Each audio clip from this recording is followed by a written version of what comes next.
Math is one of those things that many kids struggle with. As it turns out, it's not you, it's the curriculum. And for the first time, they say, oh, you mean I'm not dumb? I'm not bad at math. It's just I haven't found the curriculum that clicks with my brain yet.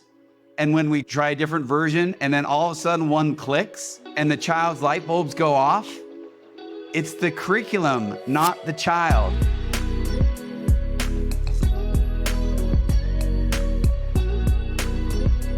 Welcome to the first ever episode of the OpenEd podcast. Super excited to be here.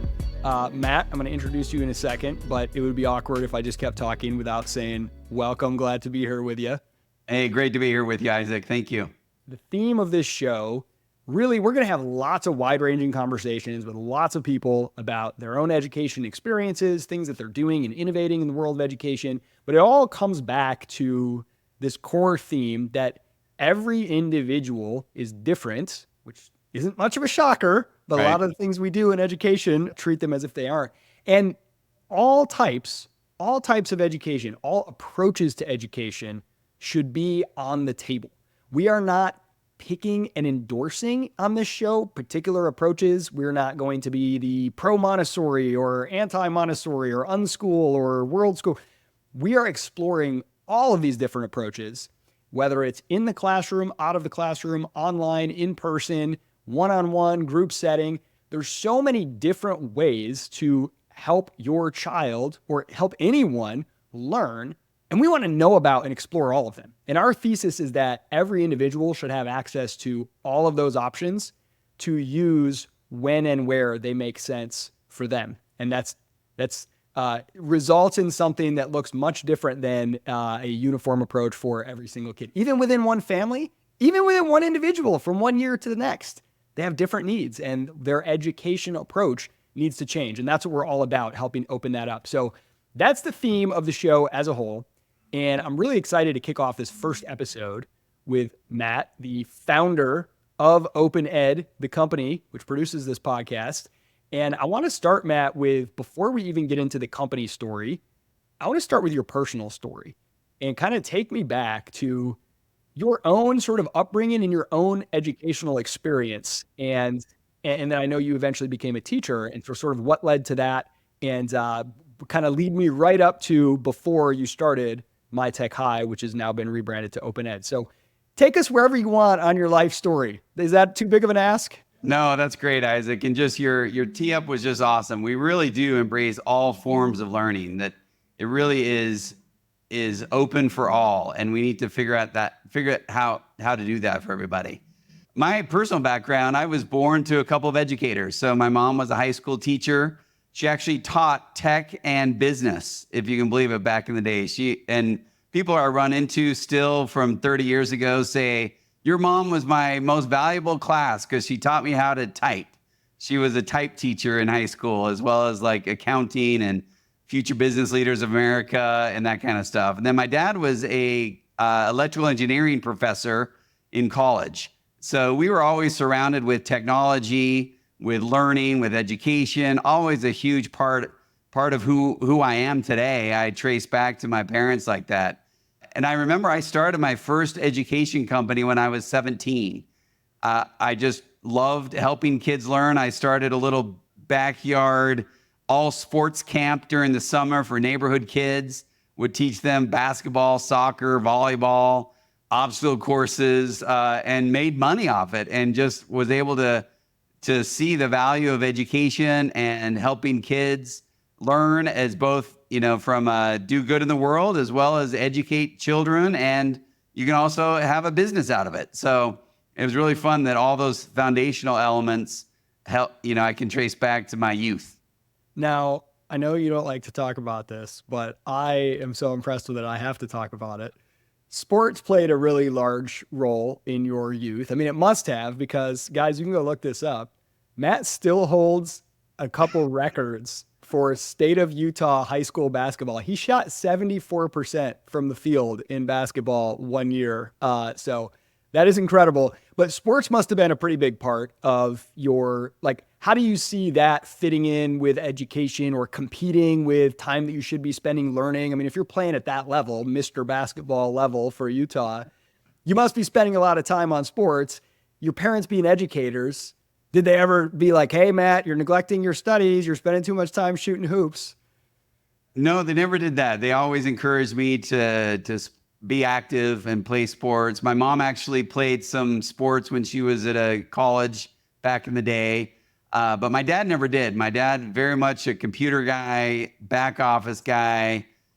He'd come out and shoot around every once in a while, and he tells the story of when I got old enough to beat him in around the world. I never missed, and he never got a chance to even shoot. So he said that was the last time he played with me.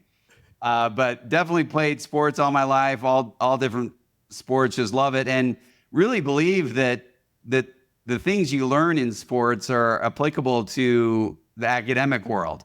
And here's a funny story: is that in all of so I was a academic All-American my senior year with a GPA, like 3.92 or something. But I look back in my transcript during that time to see what was my lowest grade. What class was it?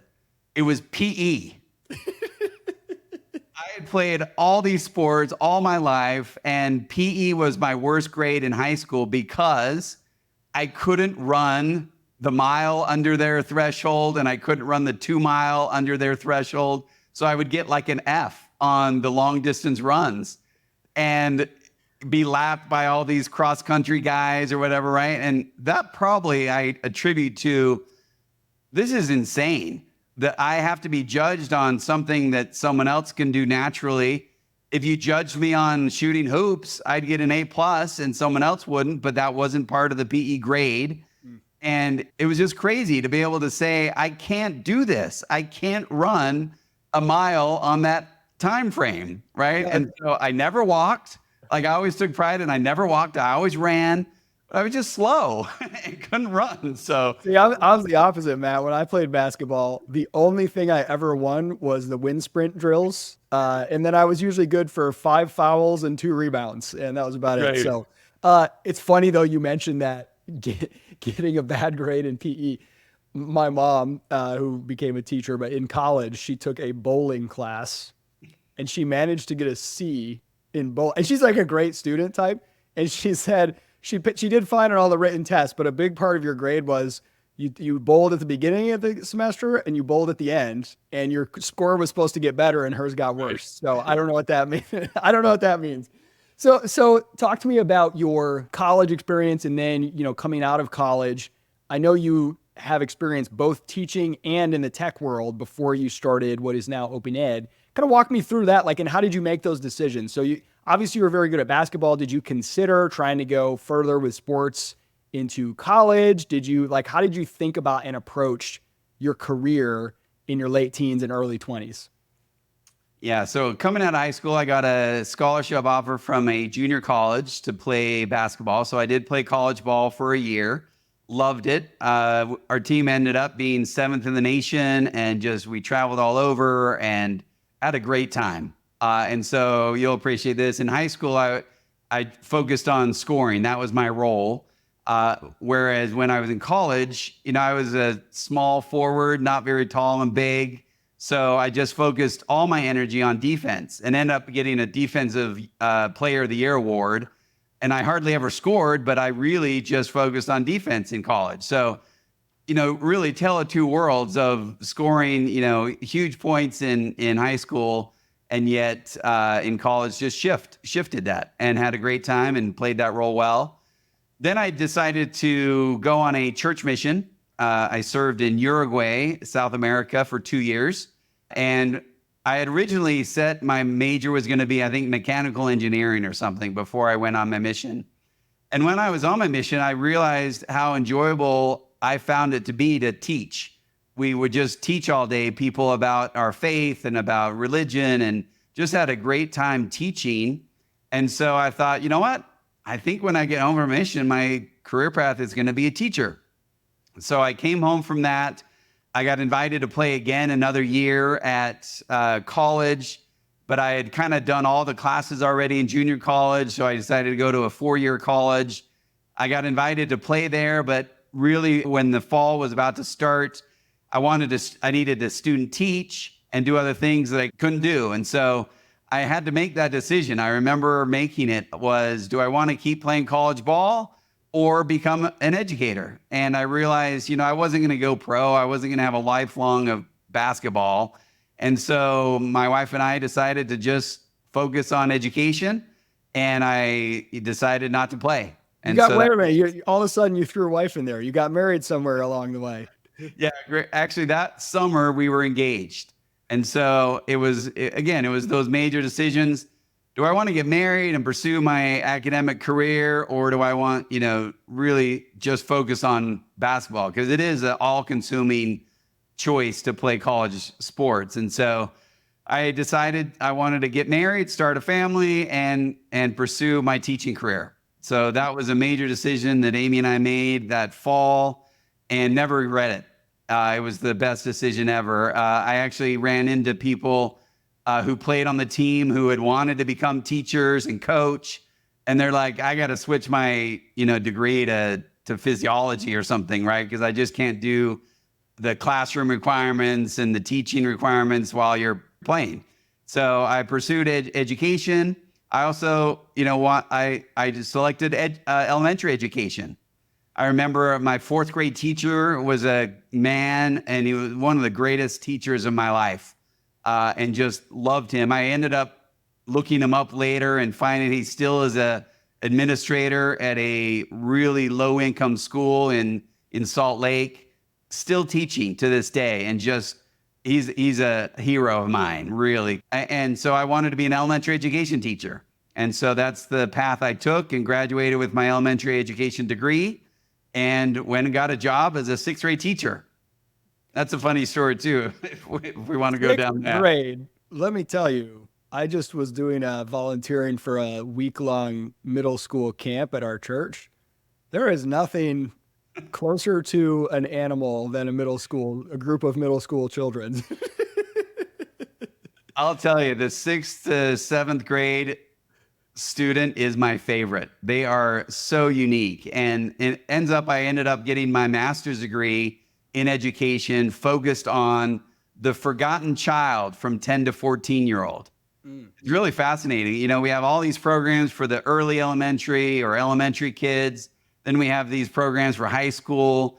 And that middle level student is either treated as a mini high schooler, which they're not, or too old for elementary, because they are.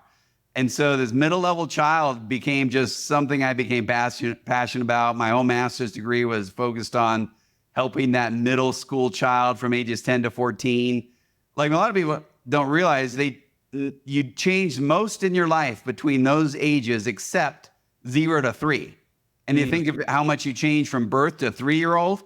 That's the changes going on between a 10 to 14-year-old.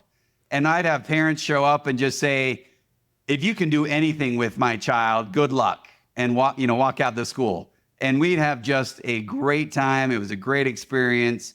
And that's really where I fell in love with education for life. Man, I have actually never, from all the stuff I've read about childhood development and education, I have actually never come across that concept of that 10 to 14 window being so crucial. But when I think anecdotally about, my own experience homeschooling my kids and being homeschooled, and all the families I've met who have done something different than the traditional, it's not uncommon. I'm generalizing a little bit, like sort of out of the box approaches to education can work okay very early years, and then like high school years, there's less problems with them, I would say, on both of those tail ends. When you really feel that this out-of-the-box version of education is not fitting my child, usually starts around that 10 to 14 age. That's when the real pain all starts to come together. And that's when there's the kind of the greatest need for customization. I think all throughout the journey, you need that,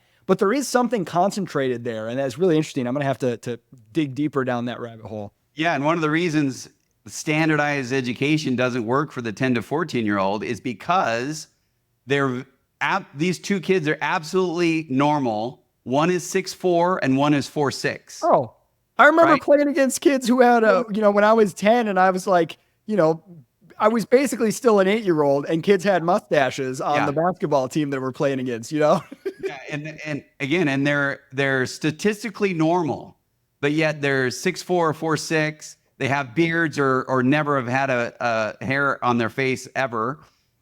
There's kids that are driving cars when kids are still playing with cars. Same with, there's people that are dating and playing with dolls, and they're all totally developmentally normal. And how do you set a standardized system for that range of developmental differences? You just can't. So personalization is the essential step when children are changing that much. So I remember I've heard you say a couple times, and I haven't ever gotten like the backstory on it, but that you started bringing the internet into the classroom at this time. And this was in like mid 90s. Is that right? 1996. What prompted that? Like, what Yeah. was your insight that said, okay, there's something here that I got to start incorporating this into my classroom? So I was a sixth grade teacher up in Washington State, and the state announced a grant to any teacher who wanted to learn how to bring this new thing called the internet into their classroom. And most teachers grumbled at it. You can imagine, just, no, the internet, I don't want that in my room. And it's almost like today we're saying people don't want phones in classrooms, right? It's the greatest educational access device you have. And we're saying, let's shut it off and remove it from kids, right? So back in the day, that's how the internet was viewed. I got to put a pin in that. I'm going to come back to that concept of the telephone or the cell phone and things like that. But okay, continue. Yeah. So I jumped at it, again, having been raised with my mom with, high-end typewriters in our home, right, was a cool thing. And then my dad would bring home computers from his college and we would play around with it. And realizing you could connect that to the internet was like, that's super exciting. So I jumped at it. My classroom was filled with computers, all internet enabled. We started doing tech-based projects, and I saw student engagement go off the charts. Because now when they did a project and I said, we're going to share it with our sister school in Germany, the kids would spend after school time making their project look even better because it wasn't just their friend or their mom that would see it. And so they would take so much time to get it right and make the animations look really good and the graphics look well. And they were learning all these skills of edit, design, develop, prototype, like things that we dream of kids learning. The internet and project-based curriculum was able to help them do that. And so that just led to a passion around online learning, and I've really been doing it ever since. I got a job offer to leave the classroom from a tech company. This is now in 1999, to run their online education program for adults, for employees at their partners around the world. They didn't have anyone who had been doing online learning. So they were interviewing people, and I said, well, I've been doing online learning since 96, 3 years old, and got the job. And so left the classroom for the tech industry and ran that company's online education program globally, and was there for 13 years and just loved it, just loved the tech world. So I really have played around with almost every version of the early Zooms, the early Placewares, and like the companies back then, Smart Force and digital curriculum and online mentors and online labs and like virtual machines and all that stuff. Like, I've yet to meet someone that predates me in some of those early access on online learning. So that's kind of cool. It's so funny, Matt, because, your story is in many ways very different from mine, different generation, different era. A lot of things are different, but all of these sort of points that you highlight along the way, there's so much overlap. So I'm going to give just like a abbreviated version of kind of my own upbringing in education. Grew up homeschooled. My parents had chosen to homeschool us, and this was early 80s, and it was like legally questionable in Michigan. Like, it was unclear. You kind of had to be a certified teacher. And my mom happened to be a certified teacher. She taught special ed and has always loved teaching. So grew up homeschooled, and I was fortunate enough in West Michigan, there was very early on, a very vibrant homeschool community.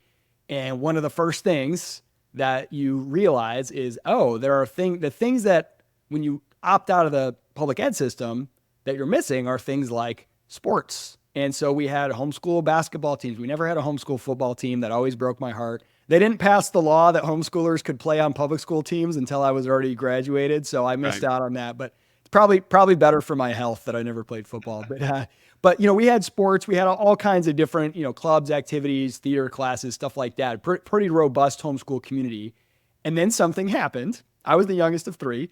Once my brother and my sister were both gone almost all the time, they had their driver's licenses, they were working, they're out of the house. I was 14 and I'm at home most of the time. I had like 1 day a week classes, and I'm like, I want to be with people my age all day long. Like you hit that age where you're like 13, 14, right. And most homeschool parents can totally relate to this. Like homeschooling is going great. And then your kid's like, once a week classes are not enough. I want to like be doing social stuff all the time. And because the homeschool basketball team started to get worse, and there was this private school team that a lot of my friends moved to. So I went to a small private school for my sophomore year of high school. And at that experience, and again, this all kind of leads up to this open ed philosophy, why I'm so passionate about it. There were things I loved about it. It was fun to be with friends every day, and I had a good social experience. But I remember being like, after being homeschooled for so long and being really independent and always working jobs and kind of owning my own schedule. Like if you get your schoolwork done in 2 hours, the rest of the day is yours. If it takes you 6 hours, that's what it is. That's what it takes. I mean, like, why are these 50-minute class, no matter how fast or slow I learn, I have to sit in this class for 50 minutes. What if I'm done in 10? What if it takes me 2 hours? What if I'm in the middle of writing something in an English class and I'm in a flow state and I want to just keep writing? Bell dings, you got to go to the next class. And I felt so like offended by this. I was like, this is so artificial and everyone seems okay with this. I feel like I'm being herded around like cattle. So it was interesting because I really loved the time, but I felt like I want more control of my schedule. I want to be able to work and earn money and be more independent. So I went to community college the next year, full time. My junior and senior year of high school, I just took community college classes like 3 days a week. And I worked the other 2 days a week. And I actually loved community college as a high school experience because I had more control over my schedule. And one thing I love about community college that you don't get at most four-year universities, there's a huge diversity of age ranges and like life experiences. At most, a typical community college class has like 3 or 4 old people who annoy everyone by asking tons of questions about like very detailed on the homework. And, they're always like asking for more homework. They're like, I'm back in class and I love it. And all the young people get mad at them, right? And it's just a huge range of people. I did really enjoy that experience and I enjoyed the control over my schedule. Although I did not feel that most of the classes were like, how are these going to translate into getting a job someday? It was like something was missing. So transferred to a 4-year university, again, working the whole time. I would take classes 2-3 days a week, work 2-3 days a week. And I remember having this moment where I was in college and realized like, I'm learning so much on the job working for this small business and getting paid to do it.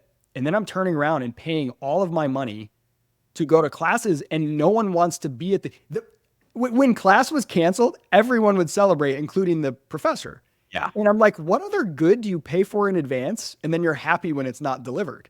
Right. And I'm like, so like, what are people paid for if they don't want the classes? And I was like, kind of coming to this realization that it's this credential they want. They want the piece of paper that's going to signal something about their value to the world. And so I thought, okay, well, I understand that. But then I looked around. I remember looking around the classroom one day and seeing, it's typical big generic state university. People are hungover and not paying attention. And I thought, all I'm really buying is a piece of paper that tells the world I'm no worse than the rest of these people. And I was like, that's something, but like, is that really the best signal I can come up with? So, anyway, I won't get into all the details, but I created this slide deck and I found it years and years later. I don't know if I still have it. And it was like Microsoft PowerPoint slide deck. And it was called Education Revolution. I was 19 and I was so frustrated with paying for college and not knowing what I was getting out of it. And I was like, imagine an education experience that like combined real world learning and like apprenticeships and I like outlined I was going to like reinvent everything, right? I was going to reinvent education from scratch and it was all like hyped up about it. Didn't know what to do with it. 10 years into my career, doing stuff unrelated to that, working in the world of policy and nonprofits. And then 10 years later, I ended up launching a company called Praxis. And I had forgotten all about that slide deck, by the way. I found it after I launched Praxis. It was very, very funny, but it was like that. Those experiences had put something in my subconscious. And so, and although I just had to mention, because you mentioned your mission, I went on mission trips every summer, and that was always so formative for me. And that kind of helped me realize, like, you know, what is it that drives social change? How can some countries be so poor or have so much political corruption compared to others? And I was always obsessed with this question of how to change the world. And I kind of started in politics, and then I moved to policy and kind of nonprofits. And eventually it led me to entrepreneurship, where I was like, I want to demonstrate a better way. And in education in particular, instead of just arguing that kids should be taught this way, or you should have this kind of approach or this kind of approach, I wanted to just put new options out into the market and get feedback from the market on how well those worked. That just really excited me. So kind of that whole arc of my early education kind of gave me some similar, I know it's just interesting that we have some overlap. No, it really is. And if you remember, and we can get into this more, it was a student of ours that introduced me to you in Praxis. Because we embrace this model of go find the world's best education and let's see if we can source it for you. And one of our students came in and said, I want to go to Praxis. Will you fund it? And I looked up Praxis. I found you. I was like, that is super cool. I don't know that if they're going to allow, a 16-year-old, because it was all around adult, internships. And so we connected and had a webinar for our MyTech High OpenEd students that said, hey, you got to hear Isaac's alternative signal, and that was introduced to us by a student. I totally forgot that's how that came about. I was actually trying to reverse engineer in my head. I'm like, okay, I've been talking to Matt on and off for like 10 years. When and how did that start? Yeah. So I'm glad you remembered that. So wanted to have Praxis on their approved schedule. That's amazing. That's amazing. I love that. Let's hop back to your side. So you've gone through education, worked in the tech world. When did MyTech High, and again, for those who are new to this, OpenEd for 15 years was called MyTech High, and we just recently had a rebrand. So when we say MyTech High, it's the previous name for the same company. But when did you have the insight, and then I guess the courage to say, I'm going to go build this? What was that MyTech High origin story? So during this time, I was working with this tech company running their online education programming. My wife and I had our fifth child. So in 2002, our fifth child was born. And so we had this age range of 5 children, between 9 and 0. And they were all different. Even as our youngest started growing up, she was totally different from her older sister. So we had 3 boys and then 2 girls. And what's interesting, just a quick side, the benefit of having multiple genders of children gives you a chance to see how different each child is. And so we had these 3 boys, and then we had 2 girls, and they were just so different from each other. And my wife and I were perplexed because we ran our cadence of the home exactly the same for every child. How are the chores and the responsibilities and the expectations were all the same, and yet every child was different. And so we started seeing these 5 children grow up, and we started saying, well, what's their education need? I dusted off my master's degree and said, oh man, I've got to realize these are my children now. How do I develop their talents best through education? And during this time, Utah adopted charter schools. And so a brand new charter school was opening up in our town. And all the traditional people were anti-charter schools. And so everyone was opposing the creation of this charter school. It would destroy the traditional district school if this charter school comes to town. And it didn't, right? And so I started saying, wow, I think we might want to see if our children want to go to that charter school. And so we asked our oldest, hey, what do you want for your education? And that began this pattern of every year, because it changes every year, to say, hey, son or daughter, what do you want your education to look like this fall? And we would say district, charter, online, homeschool, private, whatever, right? Let's see if we can make it happen. Wait, Paul, let me pause you 1 second, because that sounds like a scary, if you're a parent, is that a scary moment to say, okay, what do you want? You get to choose. Like the first time or first couple times you did that, were you thinking inside, oh my gosh, I really hope they don't choose X? You know what I mean? No, that's a real emotion of, but no, we actually embraced it. So it wasn't stressful. It was like liberating. It was this opportunity to say, hey, of course we're going to provide adult guidance and help them analyze the pros and cons, but we really wanted them to take ownership of those decisions. And so our oldest, I think he was entering 7th grade. So he had been 1 year at a district middle school and had just not liked it, right? Back to the 10 to 14-year-old age group. He wasn't feeling like it was the right fit for him. He had one really close friend, and that friend was also going to go to the charter school. And so he said, well, I want to go with my friend to that charter school.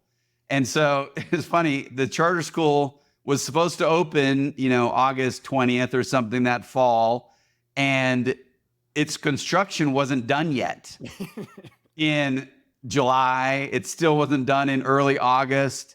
And like the day they were supposed to start, we walked in and, the ceiling still had electrical cables coming out of it. And so the fire marshal said, you can't start school. So it was delayed like a couple weeks or something. I can't remember, but it was like we're entering this school that was barely being constructed. And, that's way different than a district school experience for sure. But we were like kind of this pioneer, the start of this school, and our child was excited. And so we ended up, and they were, I think, a 612 charter school at the time. So our 7th grader went, and then the next year, our 6th grader, so he was in 8th grade, and then our 6th grader said, I want to go there too. I want to follow my brother and go there. And so those first few years, all 3 of our boys started there. But after 1 year, our 3rd boy said, I'm never going back there. That is not my jam. I want to go to the district middle school. And so that was one of those things like, can we have kids in different schools? Yep. And it was like, yeah, because our 2 daughters still wanted to go to their Boundary Elementary School in the district. So we're like, great. And then when they got to the age for the charter school, neither of the daughters wanted to go there. But our oldest 2 ended up graduating from there 4 or 5 years later, right? And so the older 2 stayed there the whole time. The next 3 ended up doing a little bit of district school, online school, and homeschool by the end of their time. And our youngest, there's a really personal story. Our youngest had seen us do all this variation of all of our older siblings. But she kind of every year just said she has a good group of friends. She was a 3-sport athlete. And she just said, I'm just going to go traditional district high school. Like, that sounds fine to me. But yet, that's where mom and dad were begging her to do something different. But we trusted her to say, no, you got that decision. And so she stayed her junior year. So this is a long time. She's seen all this innovation. We've done My Tech High OpenEd for years and are loving it. Winter break, Christmas break of her junior year, she pulls my wife and I aside and says, can I do OpenEd from now on? Like, I'm exhausted. This is not working out for me. My friends are all on anxiety medication for tests. The pressure is crazy. I'm forgetting stuff. It is not what I want to do anymore. And we celebrated her own realization. And so immediately we enrolled her in our mid-year My Tech High program. And we said, start on your college. So do early college. And we found we have an early college competency-based program where it's mastered or not yet. So you move at your own pace. And as soon as you've checked off all the rubrics, you get your credit. It's not sit and wait for a test and lecture. So which was that 1 mile time would have just been not yet for you, Matt. You wouldn't have to get an F on that on your I PE know. class. It was like, yeah, it would have taken me many years to, I probably still can't run it. Yeah, that was a not yet for me for sure, was high school running. But so she ended up finishing her associate degree. And then, you know, two side notes there, we were able to do split enrollment. So she was able to take a couple classes at her local boundary high school while still doing her early college in the morning, because she wanted to go to lunch and then a couple classes with her friends. And then she still was a 3-sport athlete. So she was there after school for practices. But she'd come home and she didn't have homework because her schooling she did in the mornings. And so she and I, my wife, hung out for a couple years together and had a great time while her friends were totally stressed out. And she ended up getting her associate degree. And then we went and met with the principal at her local high school with all of her friends and showed her the degree and said, can she walk? Right? We didn't think she could because, you know, she hadn't done the traditional path. But we showed what she had done with her master to not yet competency-based associate degree and was done with it. And the principal and counselors analyzed it all and said, we'll let her walk. So that was something she wanted to do. Some kids don't, but that she wanted to do that. So she walked with her kids. And what's interesting about all this was 2020. So in March of 2020, we know what the schools were shut down. She had no change to her education experience with COVID. She ended up just finishing her degree by that May and walked with her friends. And it ended up being a outside in the parking lot graduation experience, you know, because of COVID restrictions, and, you know, had the time of her life with her celebration of her associate degree and high school diploma in May 2020. So two things that stuck out of me as you were chatting there, things that I see come up all the time. One is when you went and said like, hey, can she walk? She technically doesn't fit the criteria. Right. And they're kind of like, well, we don't really know what to do with this. Sure, I guess so. And I think that moment, that is so much more common. People don't realize this. I remember in the Praxis days, I would have this experience when it came to job applications. People would say, well, I can't get the job I want because it requires a college degree. And I would say, are you sure it does? And they'll say, yeah, it says it right there in the job posting. And I'm like, that doesn't mean anything. They're like, what do you mean? I'm like, look, when people create job postings, they're trying to imagine what things will represent the kind of person they want to hire. And that's an imperfect job. It's like when you tell a realtor the 10 things you want in a house. You're not going to get all 10, but you're probably going to get a couple things you didn't even think of. And you kind of look at when you face the real world. And I said, so if you just go and just apply, even though you don't have a degree. And they're like, I can do that? I'm like, of course you can do that. And if you send them something compelling, they'll be like, whoa, this is a really cool video you sent me. They interview you. This happened many times. They hire you. They find out after they hire you, oh, you didn't have a degree? I didn't even think to ask. And you're like, exactly. So like the rules, I know, Matt, I remember you telling a parent this just recently that they had their daughter home for spring break and it was like, man, this is so great. I wish she could stay home longer and come travel with me for work. And you were like, just don't send her back. And he's like, can I do that? And you're like, yeah. You're like, the school will get mad at you, but they can't do anything. Right. And I think that moment when you have like, you realize that so many of these rules aren't actually like, you're not going to prison. Like they're not actual enforceable rules. They're just kind of norms. And like I tell people, I don't have a high school diploma. And people are like, wait, can you do that? I'm like, apparently, I don't know. I got a college degree. I got jobs. No one's ever asked for my diploma. I just somehow, and people kind of often just assume, they'll just take the rules for granted. So I love that point that you went and asked, can she walk anyway? And that I think there's a lot of opportunities for that. And then second thought, when you said she didn't have any homework and you kind of had this great time hanging out with her in the last couple of years before she goes out on her own. Yep.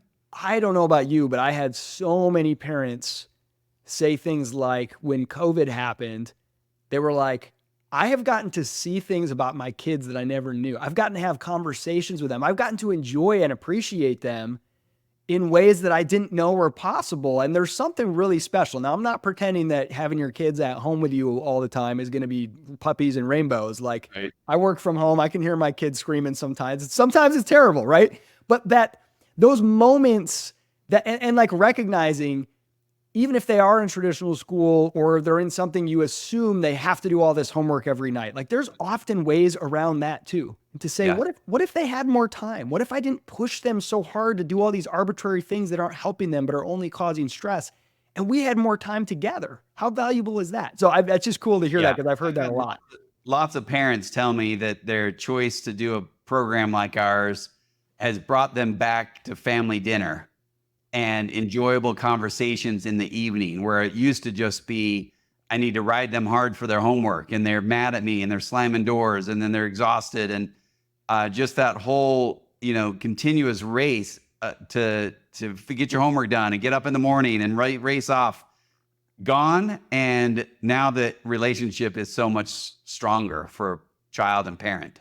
And it's so cool, the little things that like in the moment you take for granted, but you start to realize, like when I reflect on my own childhood, I spent a lot of time with my grandparents when they were older, they were building a house, and my brother and I would go over there and help them. We would just go to the hardware store with my grandpa and like go whatever.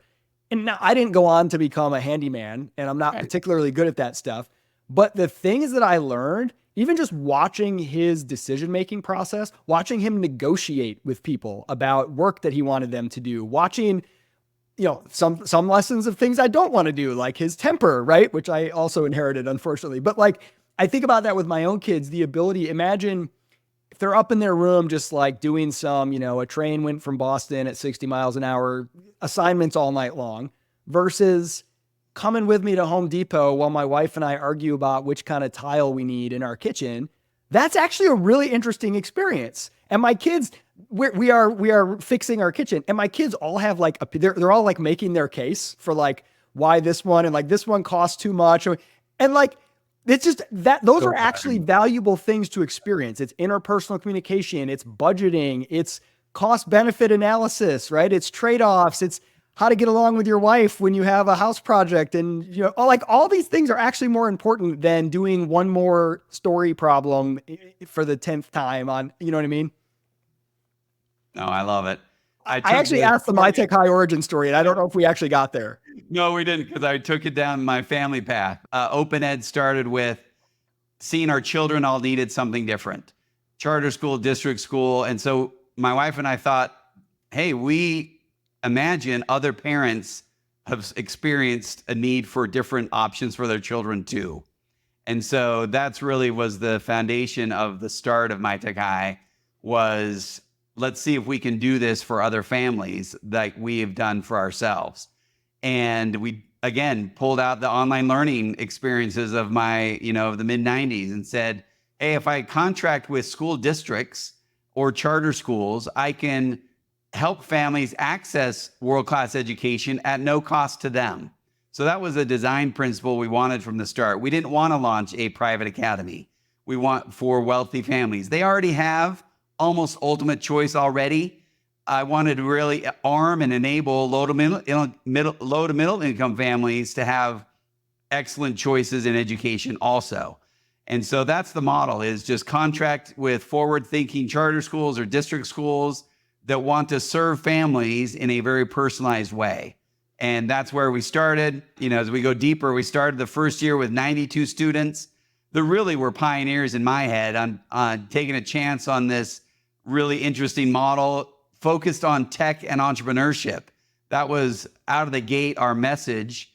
And we can have a whole conversation on entrepreneurship.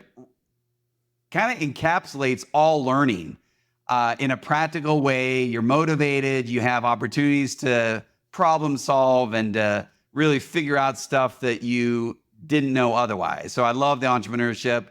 Also, tech is just something that if everyone has some competency in tech, they'll succeed in their life. And so I thought if we go tech and entrepreneurship, that'll be a successful foundation that I feel good about. We had 92 students whose parents took a chance on this new program, but it was free to them. And so they just said, oh, we'll figure out what they're doing with this. And I remember asking them, I was passionate about tech and entrepreneurship electives, and we sourced those and provided those, but we wondered about core curriculum. I didn't want to build math, English, history, science. And so I said, hey, parents, tell me what your favorite core curriculum provider is. I looked and researched all of them that were out there. And it came back and we had 92 different answers by subject, by child, by grade level. And I thought, that's really interesting. Could that be our model where it's choose your own adventure for curriculum by subject, by course, by period, by child, by grade level? And it was like, yes, why not? Why not, instead of standardize in a personalized world, let's just open it up and partner with every best curriculum provider on the planet. And I still remember a mom of triplet 15-year-olds had a different provider by subject for each of those daughters. So talk about like the validation that every child's unique. Yeah. A mom with 3 triplet teenage girls had, Susie really likes BYU Independent Study for math, but not for English. She really likes Alex Math. The other one likes Alex Math and does really well. The other one can't do digital curriculum. She prefers a book-based math textbook. And so I was like, are you kidding me? You're designing for triplet girls, different programs by subject. And she said, oh, of course, this is what my children need to succeed. And that was kind of the theme forever. And that's that entrepreneurial insight that the company was founded on. And that's what it's still the core today. What gets me so excited is you go to these parents and 92 parents give you 92 different things when you say, what's the best curriculum? And your answer to that was yes, all of it. Let's do all of it. And I think that's so cool. Like this platform of, hey, we'll partner with a public or charter school. You can come in and kid by kid, you pick period by period what you're going to do. Maybe it's a course that we built. Maybe it's a course from another online provider. Maybe it's a local tutor in your area. Maybe it's something that you're doing yourself at home. Like being able to just say whatever you need to build, you build it. And we want to provide that platform and provide you with resources and give you access to some of these courses, free of charge as much as possible and help you cover that. Like, I just think that's so cool because it's typically in education, people who are passionate about education, myself included. We come in with very strong points of view on like what should be taught and how it should be taught. And that's okay. Like everyone has those. I mean, you have a strong point of view that entrepreneurship and tech need to get more focused than they get from most people. And that point of view comes into OpenEd a little bit, right? It's definitely emphasized somewhat, but I love this. Hey, look, like what one of my favorite economists, F.A. Hayek, would call the fatal conceit, that what's good for everybody. Like, look, I don't want to fall prey to the fatal conceit. Yeah, maybe I have some opinions, but how about we create this platform where you can go and what you want to do for each kid at each time, go ahead. And we want to try to help facilitate that. That is the core, as I said at the opening, to what we're doing. And I think you can see that in the origin. I just love that. I didn't know that story about surveying those 92 parents. Yeah, and I'll just add 2 more things. One, sometimes educators, to your point, take on this doctorate of education standpoint, and they are diagnosing and prescribing like doctors do in healthcare. And that to me is backwards. And so that's kind of the interesting thing around this is we may have some ideas and insights, but let's start with the child. And that leads to this other example of, math is one of those things that many kids struggle with.